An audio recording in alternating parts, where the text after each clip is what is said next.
Hello, everyone. Welcome to another class. This is week 5.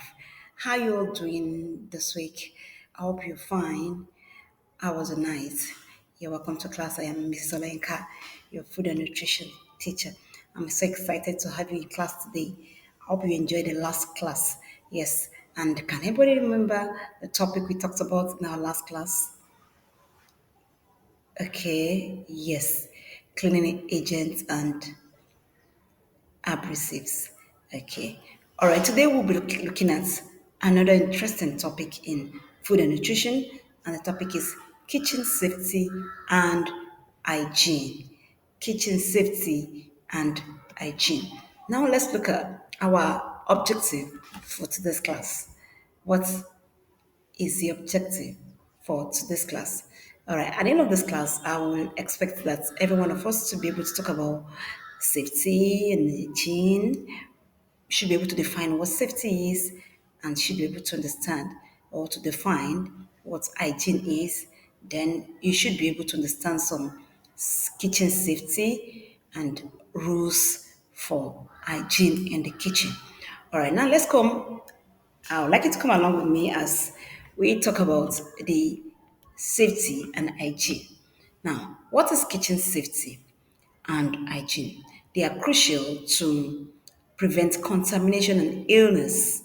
Maintaining a clean kitchen minimizes risk of foodborne diseases. Now, there are measures that should be taken to ensure safe cooking practices.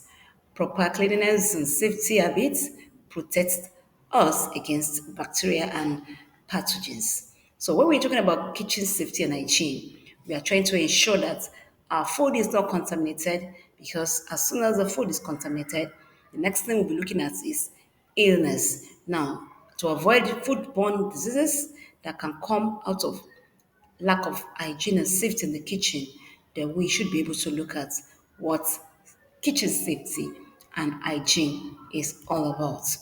Now, what is kitchen hygiene? It has to do with cleanliness to prevent contamination. Pests spread bacteria causing food poisoning. All right, we have a lot of people dying through food poisoning. It's not like they deliberately ate poison, but they ate poison out of contaminated food. And this food are contaminated due to improper kitchen hygiene. So kitchen hygiene involves cleanliness to prevent food contamination. And the moment the food is contaminated through pest, bacteria is spread, and then the food is poisoned. Now, what's this? Or what are the rules for maintaining kitchen hygiene? What are the rules for maintaining kitchen hygiene? We need to keep surfaces clean and sanitized. Yes. Last week we were talking about cleaning agents, and I told you that we use cleaning agents on surfaces, plates, pots, but for the purpose of today's topic, when your surfaces are clean and sanitized, then we are looking at a very hygienic kitchen. Then we should sweep floors and empty bins regularly. Yes, we shouldn't keep bins in the kitchen area for too long. The moment you notice that the bins are getting filled up, quickly empty them and then ensure that the dirt are kept in a nylon and covered. Your bins, your dirty bins are always covered. Then this is the only way that we can prevent pests and diseases or bacteria. Then ensure that we have sprays to kill this insects or pests in the kitchen. Ensure we have sprays to kill the pests. Now, identifying and managing kitchen pests. All right, we have kitchen pests like ants, cockroaches, rodents. Yes, they are bacteria and they damage food. Ants should not be roaming about our food. It will damage our food. Then we should ensure that these rodents, cockroaches and ants, they are common in the kitchen. We should ensure that they don't get their way into the food. We should seal entry points very well. to control pests, seal entry points very well, cover pots, cover tins, everywhere you keep our food materials or food items should be well covered. Then keep the kitchen clean. Then ensure that food items are stored in tight containers. If you have your flour or you have your soup ingredients, ensure that they are covered in containers and they are tightly covered. They should also be labeled.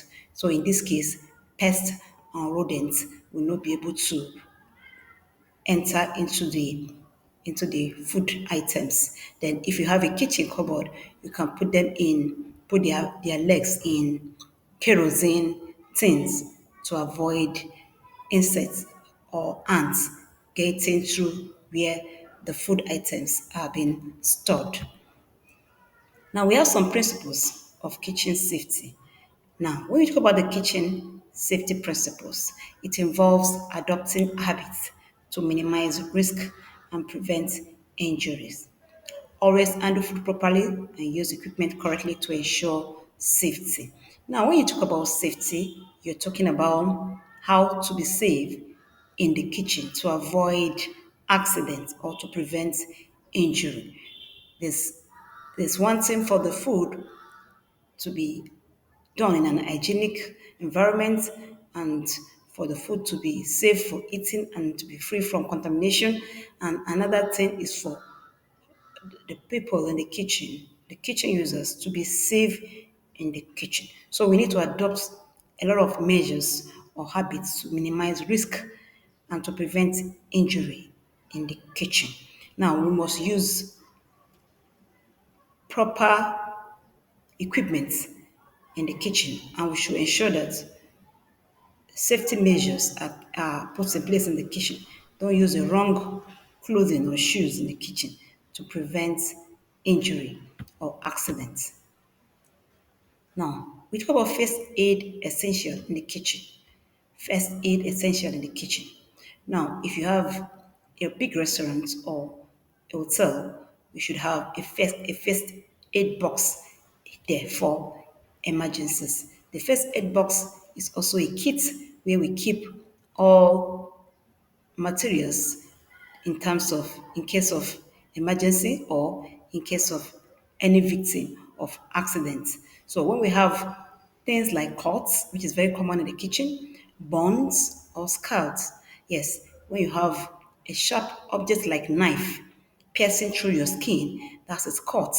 Then when we have hot liquid pouring on the body, that is burn or heat, that is fire or steam, that's burn. Then we have hot concentrated liquid like soup, yes, tea, pap. Those liquid are concentrated, yes, that's when you have scald. So the difference between burn and scald is when you have concentrated liquid like soup or sauce or pap. Now, when those kind of concentrated liquid are poured on the skin or on the body, you have scald. But when you have heat resulting from fire or from steam, then we have burn. Then when sharp objects pierce the body, we have cuts. Now you have items like bandages, antiseptics, ointments, plaster, spirit, that's methylated spirit, iodine in some cases, in the first aid box to be able to use them to attend to emergency situations.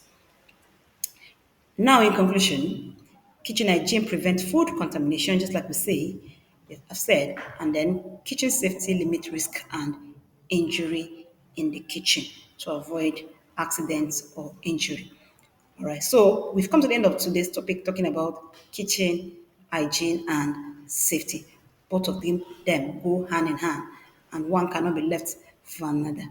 So I will be giving you the assignments for this week. We expect you to do them diligently. First question says define kitchen safety and hygiene. The other one says highlight two rules for maintaining kitchen hygiene. And then the last question says list five safety practices at home. All right. Thank you so much for attending today's class.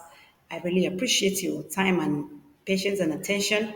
I'll be expecting you in the next class. Take care of yourself and be good. Enjoy the rest of the day.